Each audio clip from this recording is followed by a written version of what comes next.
If you feel like a scatterbrained mess more often than you'd like to admit, or maybe you just feel like the months are rolling on by so fast and you just can't keep up with everything, then what could be helpful is a monthly reset. A monthly reset is effectively a series of steps that you do the end of each month to get yourself prepared for the month ahead. The specific purpose differs from person to person, but in essence, we're trying to get ourselves cool, calm, and collected for the month coming. Or as cool, calm, and collected as we can be, given everything that's going on and the type of people that we are.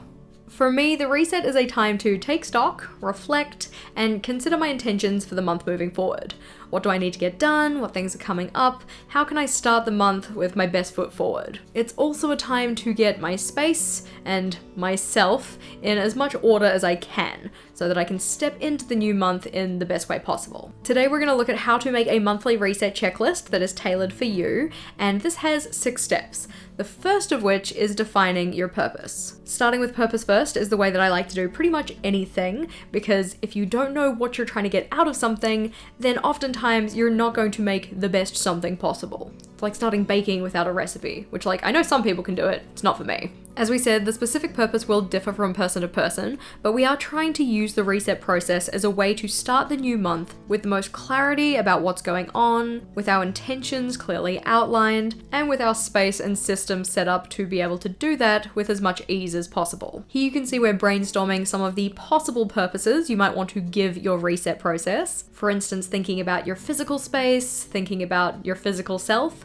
thinking about your mental self, thinking about your finances, effectively any area of your life that you think would benefit from having a bit of a refresh before you move into the next month. We do have a printable list of ideas in the description box below, just in case you want something to help yourself get started. Once you have your purposes outlined though, then it's time to think about what can you actually do to fulfill those purposes. What could you do as part of your reset to make those purposes actually happen? For example, if one of your purposes is to get your physical space in order, what kind of things do you want to do, or where in your house do you want to focus on to get your physical space in order? Is this just going to be a general tidy up and putting things away? Is this going to involve vacuuming or dusting or mopping? It doesn't have to include all of them, and it really does depend on what your purpose of the reset is going to be, but spend some time branching out from those purposes and thinking about what could you do to fulfill these. Again, I've got some ideas on that printable that I mentioned, so check that one out. But for my reset personally, I like to have maybe a self-care kind of aspect to it. So possibly a physical reset of myself, doing a face mask, doing a hair mask, getting myself feeling super clean and refreshed. I'll also do a financial reset, so involving things like going through my budget, making sure it's up to date, reviewing my spending in different spending areas, that kind of stuff. I'll also have a goal reset because goal setting and getting is something that's really important to me. So I use my reset as an opportunity to check in with my goals, consider what kind of progress I've made, and also set intentions for the month coming up. Once you've outlined your purposes and the things that you can do to fill those purposes, your brainstorm might be looking quite full. And we don't want to make a reset process that's so overwhelming that you don't do it. So our next stage is to select the tasks and organize them. This involves effectively just going through all of the things that you just brainstormed and considering, do you actually want this to be part of the reset? And if so, when in the reset roughly would you like to do it? Is it going to be one of the first things that you do? Is it going to come somewhere in the middle? Or is it going to be kind of a finishing off task? For instance, in my reset, I always like to start with my physical space because getting that in order helps me think through the rest of my reset with more of a clear mind. Also, it's the part of the reset where I'm running around putting things away and getting all hot and bothered, and the thing that follows this is my physical self reset, where I get myself nice and clean, face mask, hair mask, all of that kind of thing, have my shower, full body scrub, and I don't want to do that before running around and getting all hot and sweaty. Just makes sense. Your order will be completely up to you and really depend on what things you're including in your reset process. But while you select the tasks and organize them, you're effectively working on our next stage, which is doing a draft.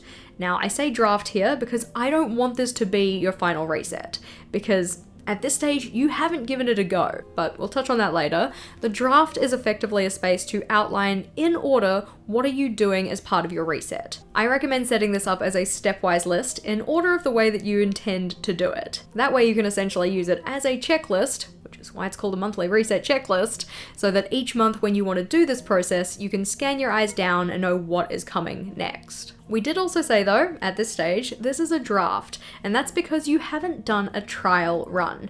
Trial running is the next stage of making your proper checklist because I want you to have a go and see if this works first. It's okay if it doesn't because you haven't tried it before, it's new to you. So I would actually encourage you to give it a couple of goes, maybe 2 or 3 months, which I know if you're like me is wildly unsatisfying. We really just want the final product done at the end of this, but giving it a go, having a trial run, allows you to see 1, which areas are actually the most important, 2, which areas are way too cumbersome and don't really get done because you couldn't be bothered. Cool, I get it. And thus 3, which areas do we want to keep moving forward? Or which ones do we need to change moving forward? As you trial your reset process, you'll get more of an idea about which parts are actually of value to you, which parts actually make a difference, and thus which ones you want to keep when it comes to making your proper reset checklist. Thus, of course, our 6th step is to refine your list over time. For instance, this was my first reset checklist, and I was so super pumped about it. I was thinking to myself, yes, we're gonna be so cool, calm, and collected. We're gonna get all of these things done every single month.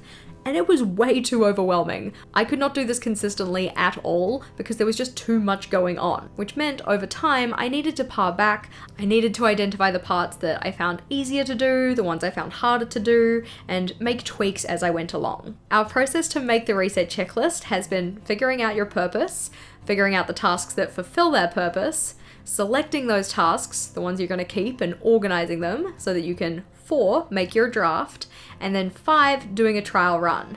But over time, 6, hopefully you will refine your checklist. But what if you find that the reset checklist that you've made thus far is way too big or overwhelming to get done on a consistent basis?